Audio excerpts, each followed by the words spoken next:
What is up, guys? HellaFlyGames here. Welcome back to another video. Hasn't been a lot of videos out lately. Haven't had the time, or just haven't had the video drive. But anyways, I'm back after playing the Need for Speed beta, and it was a great beta. I really enjoyed it. I was only there for 2 of the days.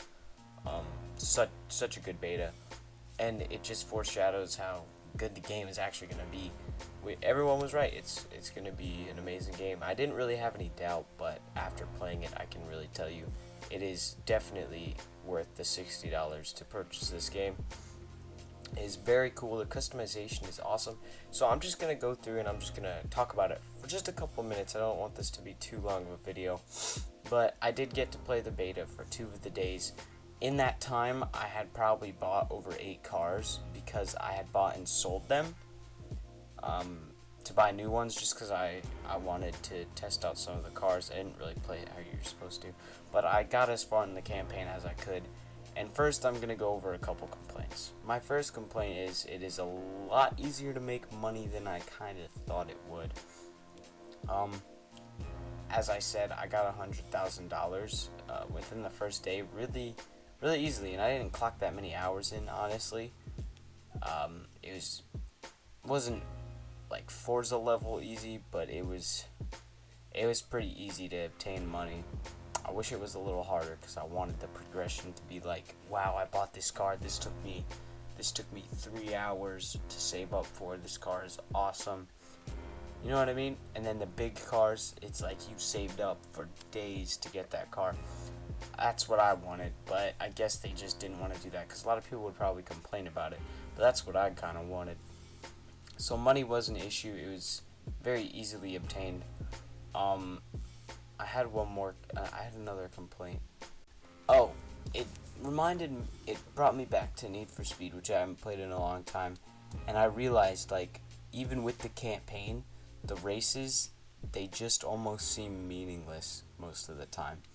And they kind of integrated into the story a little bit, but it wasn't like the crew. I felt like I was actually doing something, believe it or not. I felt like some of the missions were integrated with the story, and it's like you gotta do this to get to this. And then the Need for Speed games, it's always like you go up to the race and you just do it. It's not as story driven. Even with some of the ones that they attempted to make story driven, I didn't feel driven like at all. It was like, do this to impress these guys. Okay, that's not what I like. In the crew, they had the drive here in this amount of time to pick up the gun from this guy. I liked that. I felt like that was more meaningful, and in Need for Speed, it just seemed like it was just another race. And some people might disagree with me, but that's how I felt about that. And the campaign was mediocre. I actually did like the plot. I thought, hey, that's cool. You're a guy in a racing gang, pretty much. Not really a gang, but like a group, and they all seem tight knit. But some of it seemed a little cringeworthy, like the fist bumping. That was a little awkward for me and my TV screen. But yeah, the story was pretty good. I did like the whole squad thing, but it was a little weird at the same time. Customization is just out of this world awesome. I poured actually a lot of hours into, probably like 2 hours into some of the vehicles. I made a Miata and it took me forever. The body kits are cool.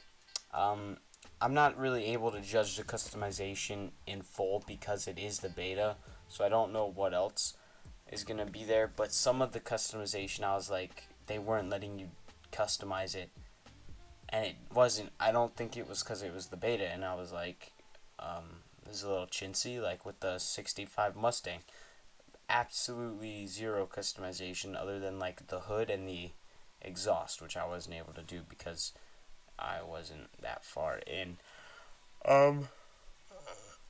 Or you put a body kit on it. And I was like, that's a little chintzy, you know? I thought maybe put some more detail into it. Maybe I'm wrong, and maybe in the full game it'll be much different. but from what I saw so far, it was awesome. On some cars, I just absolutely loved it, like the RX-7, beautiful, beautiful car. Oh my goodness, just awesome customization. But then some cars, like the 65 Mustang, had very little customization options. So we'll see how that pans out in the full game. I'll be sure to let you know in my full game review.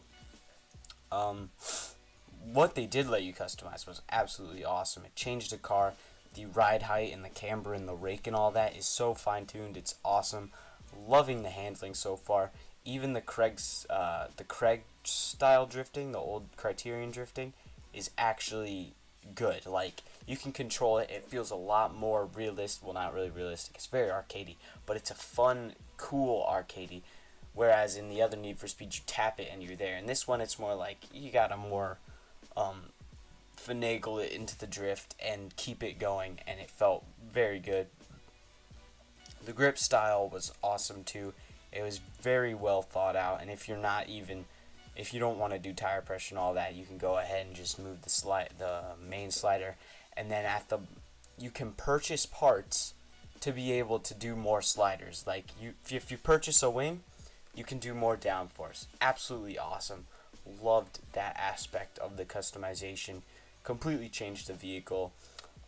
There was also tire pressure. There's a lot of things. There was grip on the tires. There, you could even change your nitrous to if it's more of power or more length, and that was just so cool to me. I loved the slider. It really worked out.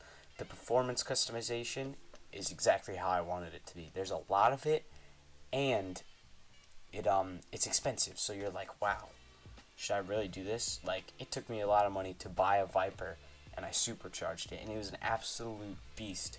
And they show you the statistics on the top and everything. It is a very well thought out system. And as I said, you can buy grip tires, drift tires, or you can buy supercharged. You can buy all the engine parts pretty much. And then you can also buy handbrakes and brakes, and then you can buy stuff in there that lets you customize the, say, suspension more in the slider bar, which is so cool. It was really awesome. And then the handling itself just felt great. It felt very Need for Speedy, and it felt very advanced, and it was well thought out. The map was a lot better than it has been in past Need for Speeds. I wouldn't even want to compare it to past Need for Speeds, like in the past couple of years, but I haven't played the old games. I've just heard about them. Yes, I know I'm going to get a lot of heat for that, but I don't know how detailed the old games were.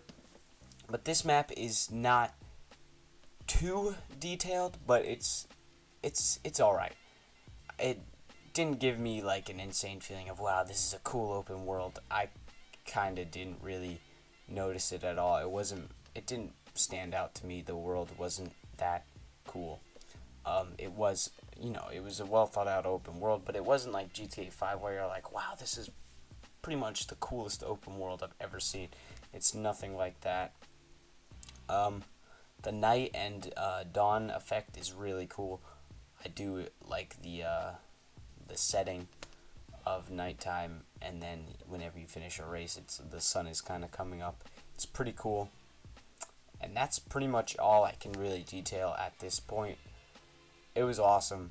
I really loved the beta, and I know the full game is going to be a lot cooler. Going to do a let's play of it and everything, cars and crap. It's going to be really cool, and I did enjoy the beta, and I hope this video helped you if you did not get into the beta, and I'll see you on the next video.